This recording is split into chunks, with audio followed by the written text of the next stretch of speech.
I'm Maeve, 36 female. I live in a small, quiet town with my son, Glenn, in a house filled with the scent of metal polish and the faint hum of my workshop tools. I'm a bespoke jewelry designer, pouring my heart and soul into creating pieces that tell stories. For years, it felt like my life was a delicate filigree I had carefully crafted, but a single act of betrayal was about to shatter it all. Before this story unfolds, I'd love to connect with you. Please let me know in the comments where you're watching from and what time it is in your corner of the world. It's amazing to see how far these stories can travel. The foundation of my world was built on trust, a currency I had always believed to be more valuable than gold.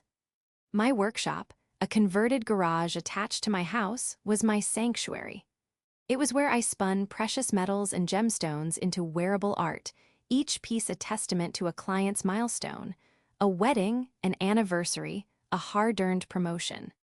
This business wasn't just my livelihood, it was my identity, painstakingly rebuilt after a difficult divorce left me and my son, Glenn, starting over. My brother, Alan, had been a shadow in the background of this new life, a presence I had cautiously welcomed back into my orbit. Alan was 5 years my junior, a man perpetually chasing the next big thing, which, more often than not, turned out to be a spectacular failure. He had a charm that could disarm a cynic and a smile that made you want to believe in his half-baked schemes. He drifted back into my life 6 months prior, claiming he was finally ready to settle down, to find his footing. He spoke of online courses, of wanting to learn a trade, of admiring the stability I had built for myself. Seeing him, my only sibling, seemingly lost and regretful, I opened my door and my heart. He needed a place to stay for a couple of weeks, he'd said. Those weeks had stretched into half a year. During that time, he made himself useful. He'd help with groceries, mow the lawn, and even showed a surprising aptitude for the administrative side of my business. He organized my invoices, managed my shipping logs, and learned the complex inventory system I used for my materials. "You're a creative genius, Maeve," he'd say, tapping a spreadsheet on his laptop. "You shouldn't be bogged down with this boring stuff. Let me handle it. I want to contribute." I was grateful for the help. My business was growing, and the demands on my time were immense. Having Alan take over the logistics freed me to focus on what I loved most, designing and creating. I taught him the codes to the workshop and the safe where I kept my most valuable inventory, loose diamonds, rare sapphires, and finished pieces awaiting client pickup. I never once thought to question his intentions. He was family. Kendra, my best friend and business partner, was not as convinced. She handled the marketing and client relations from her city apartment, but she visited often. "I don't know, Maeve," she'd said one afternoon over coffee, her brow furrowed with concern. "There's something about him, it's too smooth. He agrees with everything you say, but have you ever seen him actually finish anything?" I defended him, of course. "He's just trying to find his way, Ken. He's my brother. I have to be there for him." Kendra had sighed, stirring her latte. "Just be careful. Your business is your future. It's Glenn's future." I had brushed off her warning, attributing it to her naturally cautious nature. I wanted to believe in Alan's transformation. The idea of my fractured family piecing itself back together was a powerful lure. My son, Glenn, a quiet and observant 8-year-old, seemed to share some of Kendra's reservations, though he expressed it in his own subtle way. He would often watch his uncle from a distance, his head tilted in silent contemplation. Alan was always trying to win him over, bringing home cheap plastic toys or offering to play video games, but Glenn remained polite and distant. "Uncle Alan uses a lot of big words," he'd told me once, "but his eyes look wiggly." I had chuckled, ruffling his hair. "What do wiggly eyes look like?" Glenn had just shrugged, unable to articulate the unease he felt. I filed it away as a child's strange observation, nothing more. The weeks leading up to the betrayal were deceptively normal. Alan had become an indispensable part of my daily operations. He knew my schedule, my clients, my suppliers. He even started talking about creating a business plan to expand, to open a proper storefront. He presented me with charts and projections, his eyes gleaming with an excitement that I mistook for ambition. He spoke of a future where we were a team, a family business success story. I was swept up in his enthusiasm, imagining a boutique with my name on it, a legacy for Glenn. I was so focused on the beautiful picture he was painting that I failed to see the rot in the canvas. The last big project I was working on was a custom engagement ring for a wealthy client, a stunning piece centered around a flawless 2-carat emerald. The stone alone was worth a small fortune, and it was the final, crucial component I needed to finish the ring. Alan had been the one to sign for it when the courier delivered it. I remembered him placing the velvet-lined box on my workbench. "It's a beauty, sis," he'd said, whistling softly. "This is the big leagues." That evening, we celebrated with a bottle of wine, toasting to the future. Alan was more charming and effusive than ever, telling stories about our childhood, making me laugh until my sides ached. It was a perfect evening, a memory so warm and bright that it burned all the more fiercely in the cold darkness that was to follow. He hugged me tightly before I went to bed. "I'm so proud of you, Maeve. You deserve all of this." It was the last time I saw him. The morning air was crisp and clear, the kind of day that usually filled me with creative energy. I woke up feeling optimistic, ready to set the emerald and complete the most lucrative commission of my career. Glenn was already up, sitting at the kitchen table and meticulously drawing in his sketchbook. I kissed the top of his head and poured myself a cup of coffee, noticing the unusual silence in the house. Alan, normally an early riser, was nowhere to be seen. His bedroom door was ajar, which was odd. He was usually meticulous about closing it. "Have you seen Uncle Alan this morning?" I asked Glenn. He shook his head without looking up from his drawing. "His car is gone," he said simply. A small, cold knot began to form in my stomach. I walked to his room and pushed the door open. It was empty. Not just empty of him, but empty of everything that belonged to him. The bed was neatly made, but the closet stood wide open, revealing nothing but a few wire hangers. The duffel bag he lived out of was gone. His laptop, his chargers, his worn-out sneakers, all vanished. It was as if he had been surgically removed from the space, leaving no trace behind. My heart started to pound against my ribs. "No," I whispered to myself, backing out of the room. "No, he wouldn't." I rushed through the house to my workshop, my hands fumbling with the keys. The workshop itself looked untouched. My tools were laid out on the bench, the silver settings for the emerald ring gleaming under the task light. Everything was exactly as I had left it. A wave of relief washed over me, so potent it made me dizzy. I had overreacted. Maybe he had an early appointment, an interview for one of the jobs he was supposedly applying for. He probably just packed a gym bag. Then I turned my attention to the safe. It was a heavy, industrial-grade unit bolted to the concrete floor, the heart of my business where I kept everything of significant value. The digital keypad was dark. I placed my thumb on the biometric scanner, and the light blinked green. I entered my code, heard the familiar whir of the locking mechanism, and pulled the heavy door open. The breath I was holding escaped in a strangled gasp. It was empty. The velvet-lined trays that should have been laden with finished necklaces, bracelets, and earrings were bare.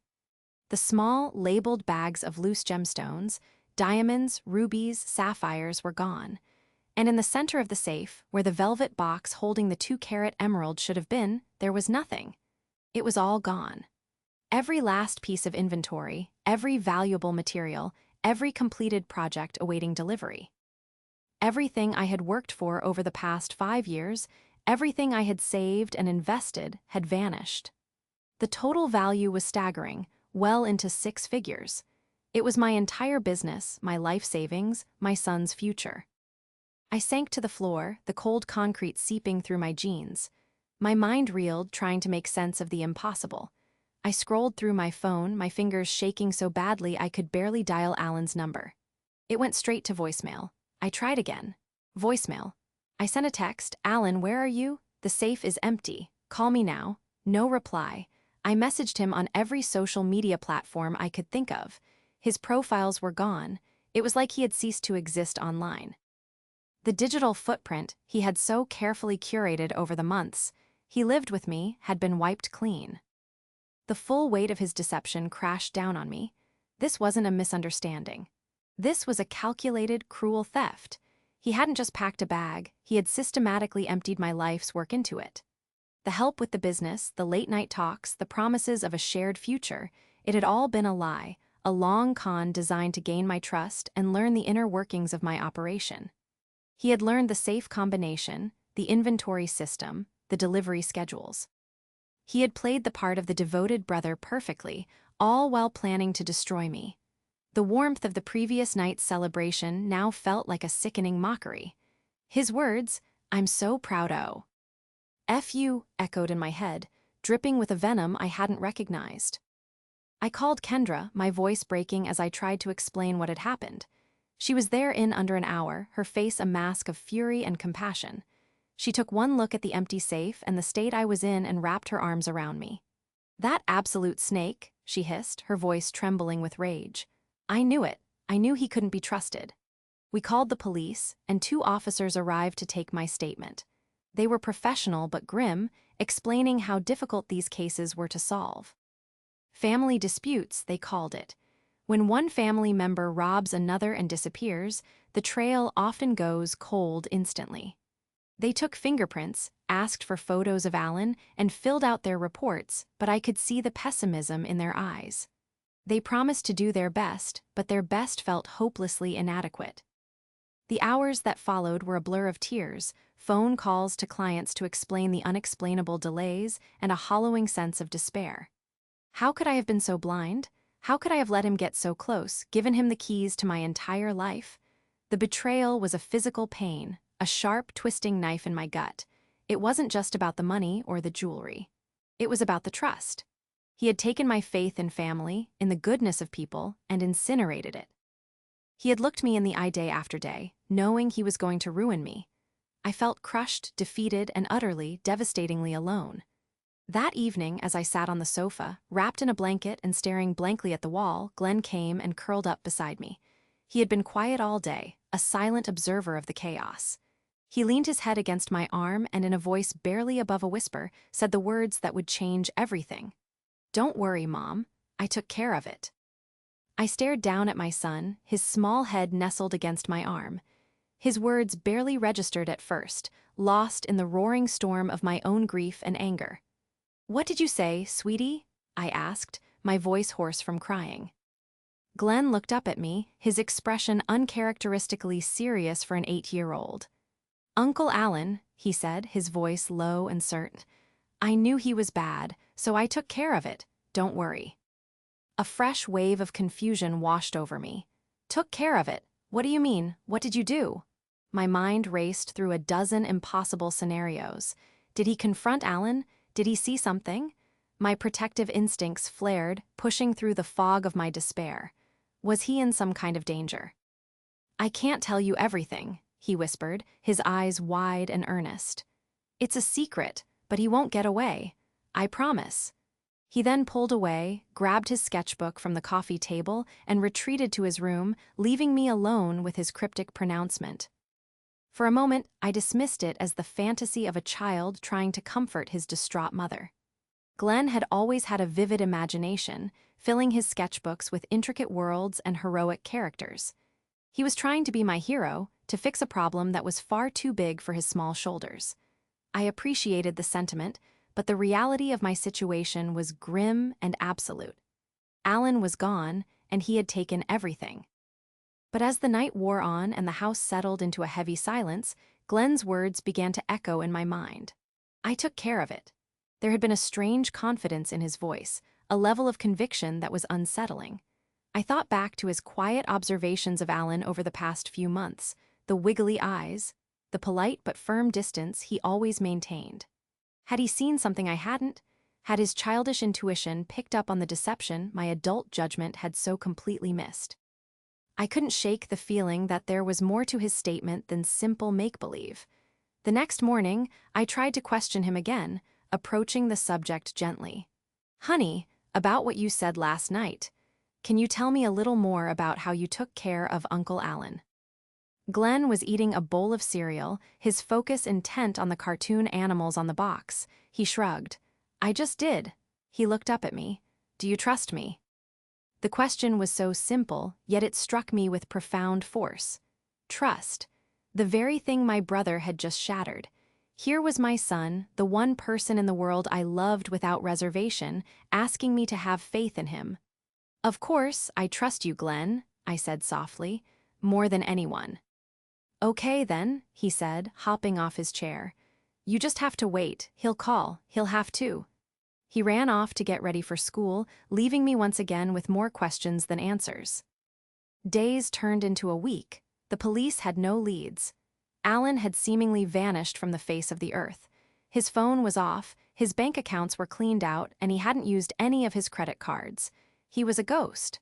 My financial situation was becoming critical. I had to contact my clients, one by one, and deliver the humiliating news. Some were understanding, but others were furious. The owner of the Emerald, a wealthy and influential woman named Alina Vance, was surprisingly compassionate, but she still needed her ring or her deposit back, a deposit I no longer had. The pressure was mounting, and the sliver of hope Glenn had given me was starting to feel like a cruel mirage. I tried to piece together a plan.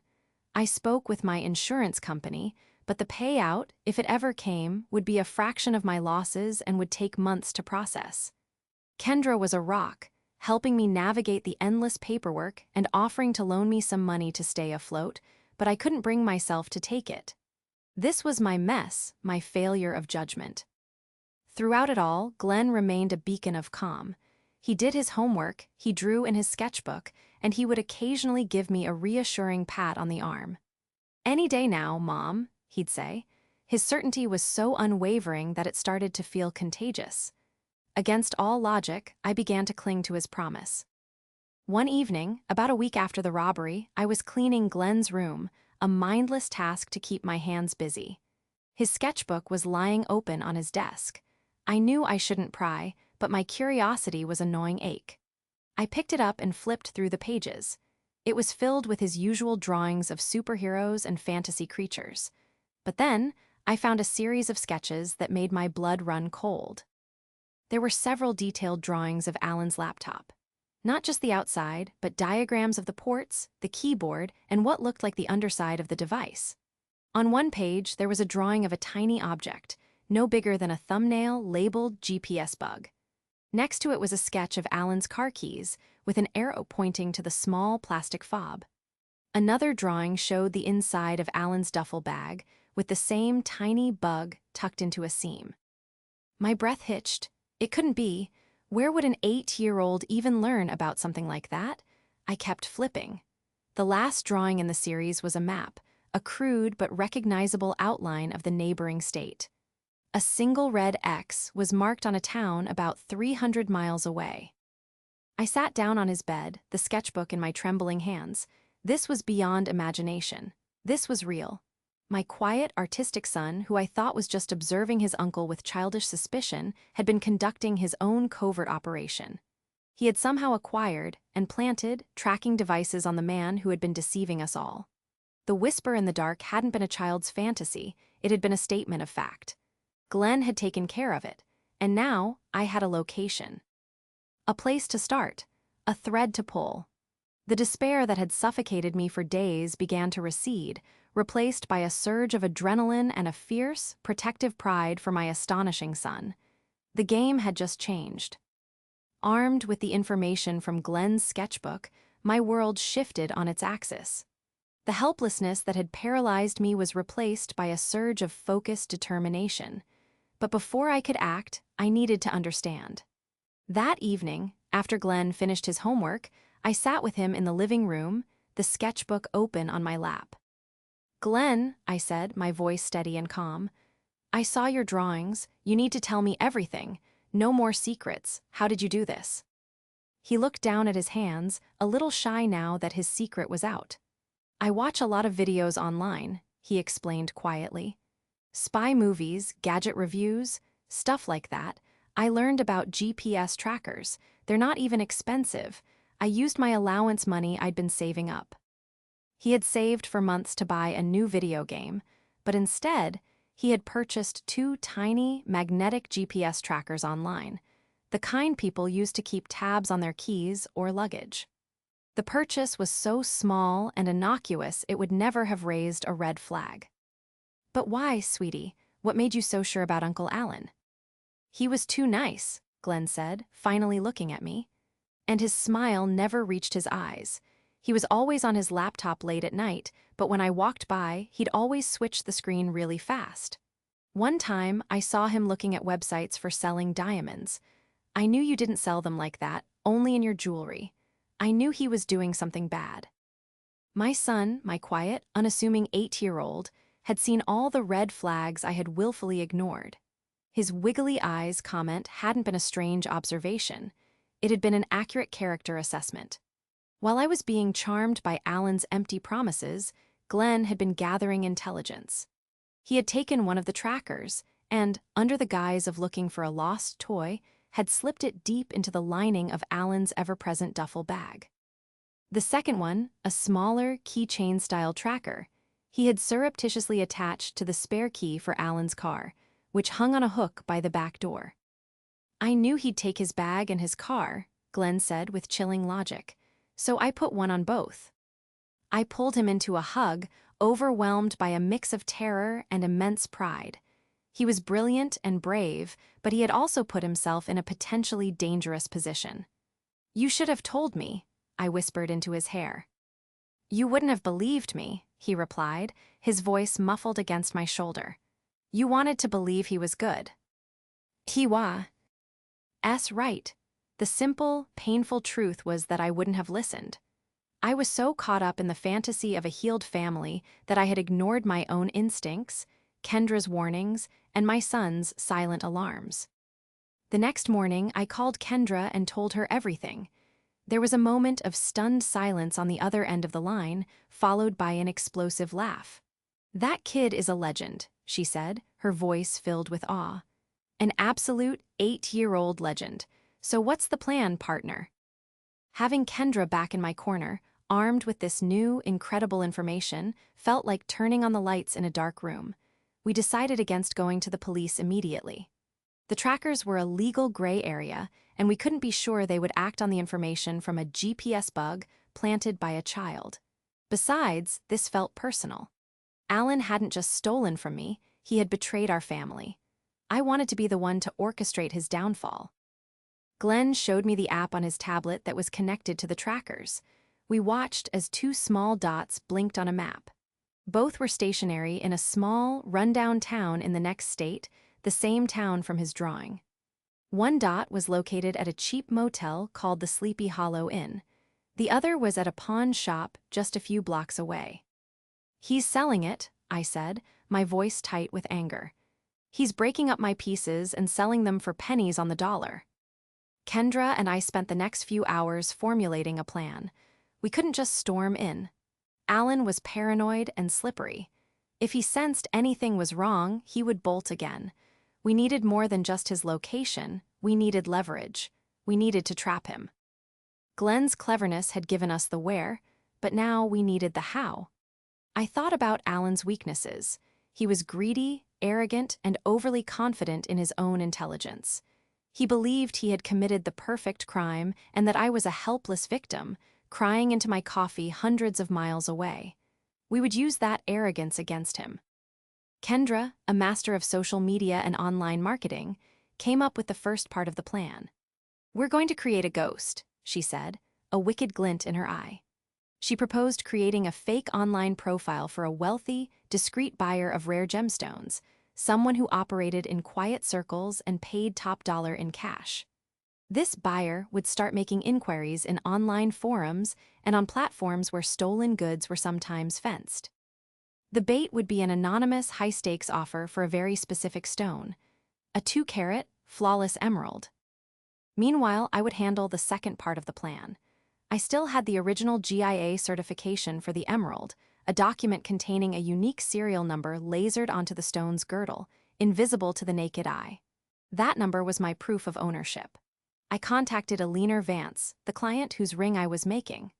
I told her there had been a development and asked for her patience and her help. I explained the situation, and to my immense relief, she was intrigued and eager to assist. She was a powerful woman with connections, and the idea of bringing a thief to justice appealed to her sense of order. She agreed to play the part of the buyer's authenticator, if needed. The final piece of the puzzle came from Glenn again. As I was getting ready to leave and drive to the town with Kendra, he handed me a small, sealed envelope. "Give this to the police there," he said, "but not until you're ready." I asked him what it was, but he just shook his head. "It's insurance," he said, "just in case." I hugged him goodbye, leaving him in the care of a trusted neighbor. As Kendra and I got into the car and started the long drive toward the Sleepy Hollow Inn, I felt a strange mix of fear and exhilaration. My brother thought he had crushed me, but he had underestimated my son. And now, he was about to underestimate me. The drive to the town of Oak Ridge was 5 hours of tense silence and meticulous planning. Kendra drove while I monitored the GPS trackers on Glenn's tablet and coordinated with Alina via text. Kendra had already set her plan in motion. Under the pseudonym Silas Vance, she had posted on several exclusive gemstone and luxury goods forums, expressing interest in acquiring a high-quality emerald, no questions asked, for a client's private collection. The posts were subtle, worded with the right jargon to sound authentic, and listed a disposable burner phone number. We checked into a different motel across town from the Sleepy Hollow Inn, a place with a clear view of the street leading to Alan's temporary hideout. The room was drab and smelled of stale cigarette smoke, but it felt like a war room. We set up our laptops, and Kendra got to work creating a digital net around my brother. The pawn shop tracker had gone cold, indicating Alan had likely already sold what he could there, probably the gold and silver settings, melted down for quick cash. But the tracker in his duffel bag remained stationary at the motel. He was hunkered down, likely sitting on the most valuable items, the larger diamonds, and of course, the emerald, waiting for the right opportunity to sell them for a much higher price. He wouldn't risk taking such a high-value stone to a small-town pawnbroker. He would be looking for a private buyer, someone like Silas Vance. It took less than 24 hours for the bait to be taken. A text message appeared on the burner phone. It was an untraceable number. "I have a stone you might be interested in. 2CT, flawless emerald." Kendra's fingers flew across the keyboard as she replied, playing the part of the cool, detached broker.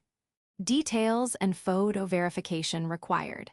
My client is serious, and so am I, no time wasters." A few minutes later, a high-resolution photo of the emerald appeared on the screen. It was my stone. Seeing it in a grainy photo, held in my brother's hand, sent a fresh jolt of fury through me. Kendra, as Silas, began the delicate dance of negotiation. Alan was cagey, demanding a high price in cash and insisting on a public, neutral meeting place.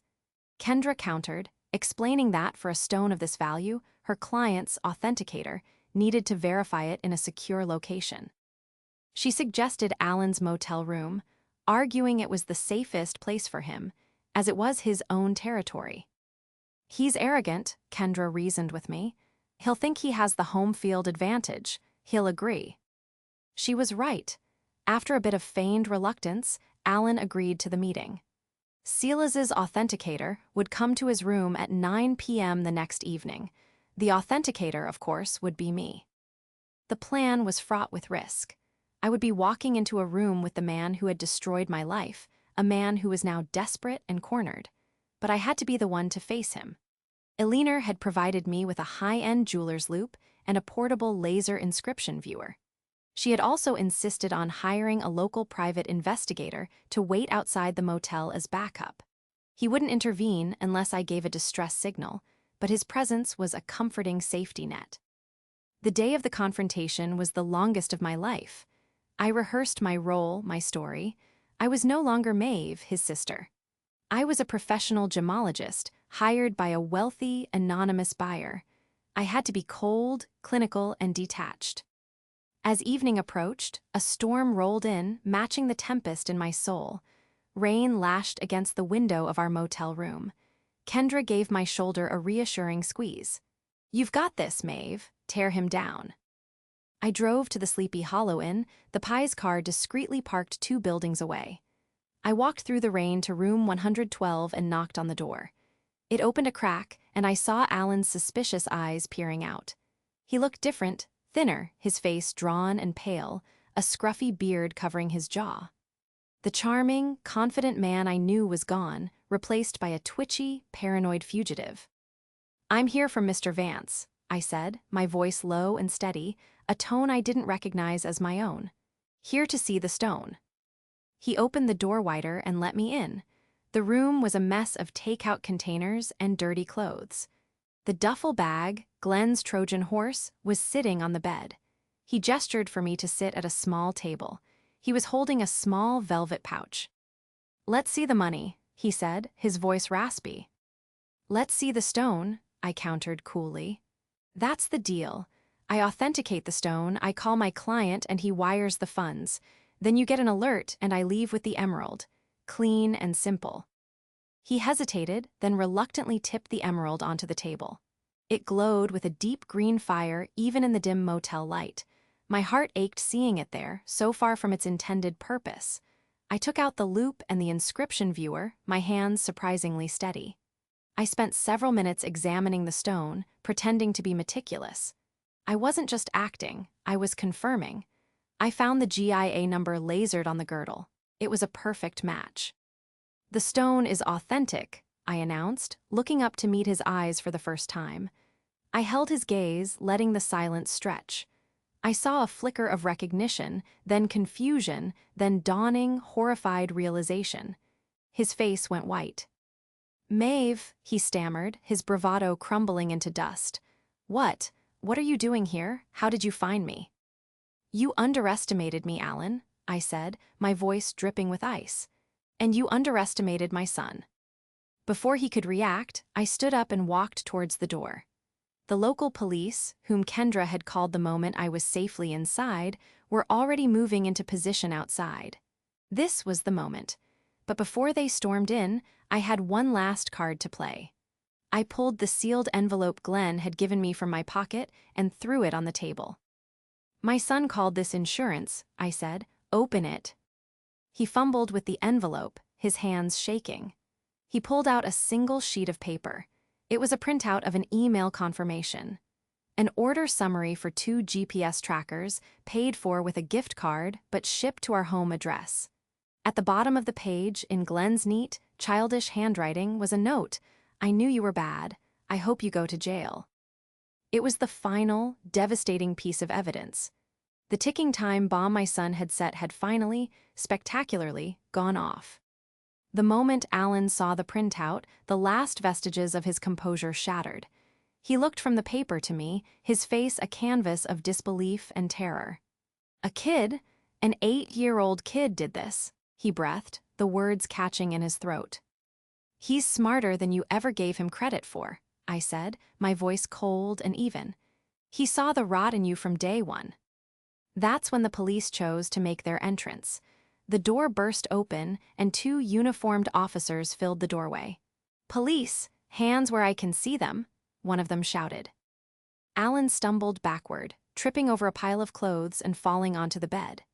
He was completely cornered, the evidence of his crime, the emerald on the table, the confirmation of the trackers in his hand, and me, his victim, standing before him, creating an irrefutable narrative of his guilt. He didn't resist as they handcuffed him, his eyes still locked on me, wide with a mixture of hatred and grudging awe. As they led him out into the pouring rain, he was shouting, "She's lying, it's a setup, you can't trust her." But his protests were hollow, the desperate cries of a man who knew he had been outplayed. I stayed behind with one of the officers to give my statement, carefully detailing the events, from the robbery to the intricate trap we had set. I handed over the emerald and the GIA certificate. The officer bagged them as evidence, assuring me they would be returned once the legal proceedings were over. I also handed him the contents of the duffel bag, which contained several of my other stolen pieces. It wasn't everything, but it was the most valuable part. The rest, I knew, was likely gone forever, sold for a fraction of its worth. But in that moment, it didn't matter. I had won. Kendra and the private investigator met me outside. Kendra threw her arms around me, oblivious to the rain. "You were incredible," she said, her voice thick with emotion. "Absolutely incredible." The drive home was surreal. The storm had passed, and the sun was beginning to rise, painting the sky in shades of pink and orange. The adrenaline that had sustained me for the past 48 hours began to fade, replaced by a profound sense of exhaustion and relief. We had done it. We had taken a hopeless situation, and with a combination of a mother's resolve and a child's brilliant mind, had turned it completely around. I walked into my house to find Glenn asleep on the sofa, his sketchbook resting on his chest. I gently lifted it and saw he had drawn a new picture. It was of me, depicted as a queen with a sword, and him as a night bee. By my side, a small, tearful smile touched my lips. I scooped him up and carried him to his bed, tucking him in and kissing his forehead. My little knight, my protector. The call came 3 days later. It was from a restricted number. I answered, and a familiar voice, strained and desperate, came through the line. It was Alan calling from jail. "Maeve, you have to help me," he pleaded, his voice cracking. "You can't let them do this. I'm your brother." I listened in silence as he rambled on, a pathetic torrent of excuses and blame. It was the fault of his business partners, his debts, his bad luck. It was never his fault. He had never intended to hurt me, he claimed. He was going to pay me back every penny once he got on his feet. The lies were so transparent, so pitiful, that I felt nothing but a cold, empty disdain. "You're not my brother," I said finally, my voice devoid of emotion. "My brother wouldn't have stolen from me, from his own nephew. My brother wouldn't have tried to destroy everything I've built. That person is a stranger to me." "Please, Maeve," he begged, his voice dropping to a pathetic whimper. "Don't do this. Think of family." "I am thinking of family," I retorted, my voice rising with a righteous anger I didn't know I possessed. "I'm thinking of my son, who you betrayed. I'm thinking of the future you tried to steal from him. You made your choice, Alan. You chose greed over loyalty, deception over love. Now you have to live with the consequences of that choice." I could hear him starting to sob on the other end of the line, a desperate, gut-wrenching sound. But it didn't move me. The part of me that had once loved him, that had wanted to believe in him, had been cauterized by his betrayal. There was nothing left but a scar. "Goodbye, Alan," I said, and I hung up the phone. I stood there for a long moment, the silence of the house pressing in on me. The panicked phone call hadn't brought me the satisfaction I thought it would. It didn't feel like a victory, just a sad, necessary ending to a painful chapter of my life. The real victory wasn't in his defeat, but in my own survival. It was in knowing that I had a son whose cleverness and courage knew no bounds, a friend whose loyalty was unwavering, and a strength within myself I never knew existed. The storm was finally over.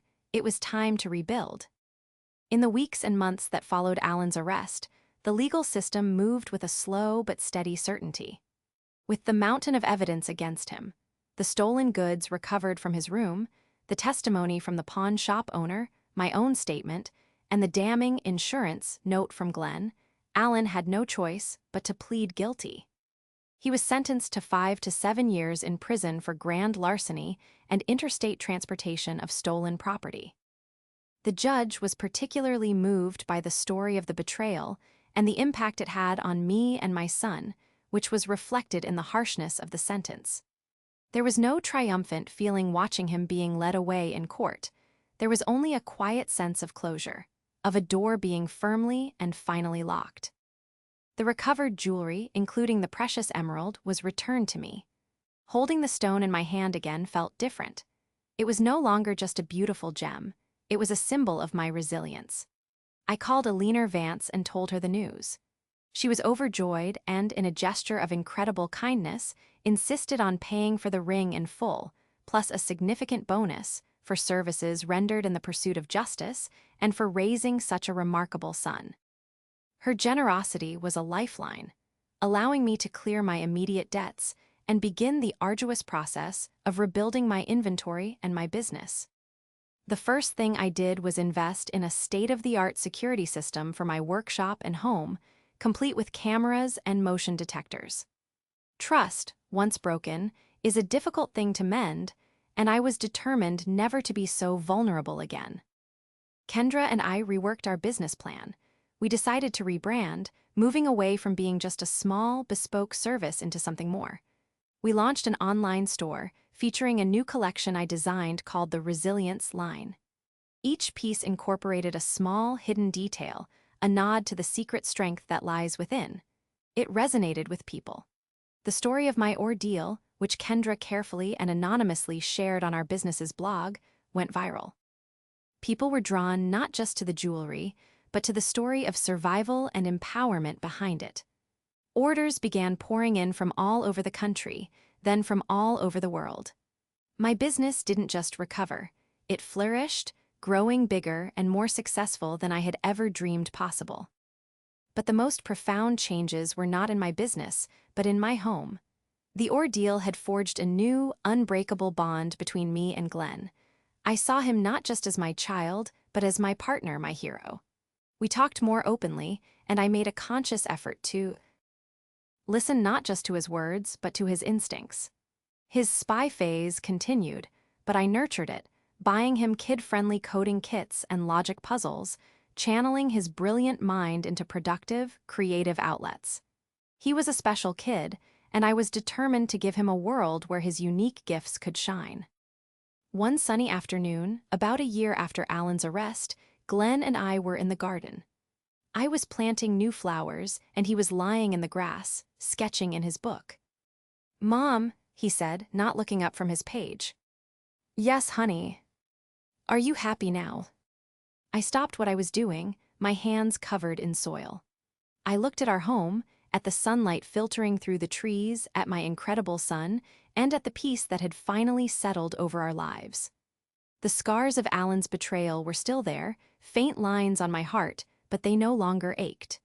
They were just a part of my story, a reminder of the strength I had found in the darkest of times. "Yes, Glenn," I said, my voice filled with a certainty that came from the very core of my being. "I am very, very happy." He finally looked up from his sketchbook and gave me a smile, a real, genuine smile that reached his clear, intelligent eyes. "Good," he said. "Me too." He went back to his drawing, and I went back to my flowers, digging my hands into the rich earth. It was a new dawn, a new beginning, one that we had earned together. I was no longer just Maeve, the jewelry designer.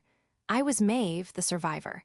And I was Maeve, the proud mother of the cleverest, bravest boy in the world. And our future, like the diamonds I so carefully set, was going to be brilliant.